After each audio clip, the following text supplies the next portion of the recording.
سلام قدرمن لیدونکو، هیلهمن یم روغ جوړ او صحت جميع پورته اوسئ. حتاوالله وردګ نزل بیا له عبدالرحیم څخه ستاسو په درنښت چوپړ کې حاضر یم. پرونه کې راسره عبدالله پردیس خوږژبی شاعر او خوږژبی ترانه ویونکی راسره میلمه ده. د پردیس صاحب څخه به ترانمونه اورو. تاسو مینوالو د پردیس صاحب ترانمونه هم له موږ سره ګډ واورئ که یو ترانم د مینوال د ډاله کې. وردګ صاحب ترانم ډېر خوښیږي. ترانم به درته وکوم.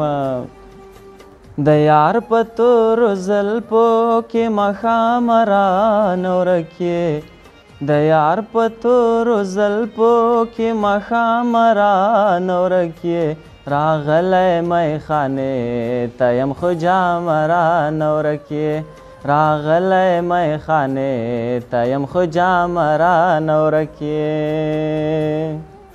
د یار په تورو زلفو کې ماښام رانه ورکې، د یار په تورو زلفو کې ماښام رانه ورکې، راغلی میخانې ته یم خو جام رانه ورکې، راغلی میخانې ته یم خو جام رانه ورکې. چې سایې بنده بنده زما نوم یې نیم نیم واخیست، چې سایې بنده بنده زما نوم یې نیم نیم واخیست، د هغه آخري ورځې پیغام رانه ورکې، د هغه آخري ورځې پیغام رانه ورکې، راغلی میخانې ته یم خو جام رانه ورکې، راغلی میخانې ته یم خو جام رانه ورکې. هر څه د جدای شپه بل مې اوښکې ستا په یاد دي، هر څه د جدای شپه بل مې اوښکې ستا په یاد دي، بس ته مې غورځېدلی له پامه رانه ورکې، بس ته مې غورځېدلی له پامه رانه ورکې، راغلی میخانې ته یم خو جام رانه ورکې، راغلی میخانې ته یم خو جام رانه ورکې.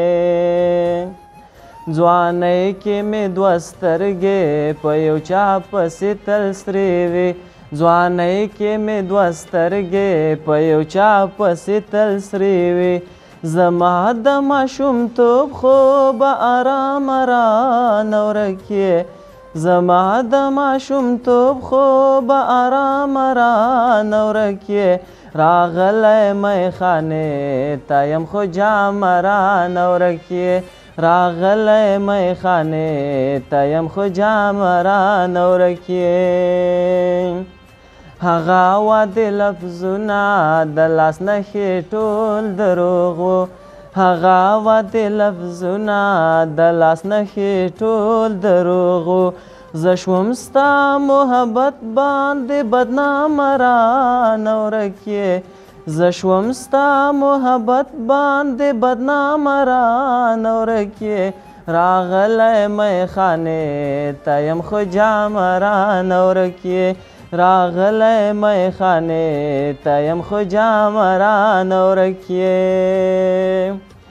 زموږ دواړو تر منځه خوشحالي به کله راشي، زموږ دواړو تر منځه خوشحالي به کله راشي، پردیس ګرځم د ستړي ژوند انجام رانه ورکې، پردیس ګرځم د ستړي ژوند انجام رانه ورکې، راغلی میخانې ته یم خو جام رانه ورکې، راغلی میخانې ته یم خو جام رانه ورکې.